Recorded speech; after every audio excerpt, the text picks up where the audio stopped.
اور ہم نے آسمان اور زمین کو اور جو مخلوقات ان دونوں کے درمیان ہے اس کو کھیل تماشے کے لیے پیدا نہیں کیا۔ اگر ہم چاہتے کہ کھیل کی چیزیں بنائیں تو اگر ہم کو کرنا ہی ہوتا تو ہم اپنے پاس سے بنا لیتے،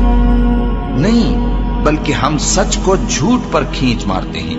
تو وہ اس کا سر توڑ دیتا ہے اور جھوٹ اسی وقت نابود ہو جاتا ہے۔ اور جو باتیں تم بناتے ہو ان سے تمہاری ہی خرابی ہے، اور جو لوگ آسمانوں میں اور جو زمین میں ہیں سب اسی کا مال ہیں، اور جو فرشتے اس کے پاس ہیں وہ اس کی عبادت سے نہ تکبر کرتے ہیں اور نہ اکتاتے ہیں، رات دن اس کی تسبیح کرتے رہتے ہیں، نہ تھکتے ہیں نہ تھمتے ہیں۔ بھلا لوگوں نے جو زمین کی چیزوں سے بعض کو معبود بنا لیا ہے تو کیا وہ ان کو مرنے کے بعد اٹھا کھڑا کریں گے؟ اگر آسمان اور زمین میں اللہ کے سوا اور معبود ہوتے تو زمین و آسمان درہم برہم ہو جاتے۔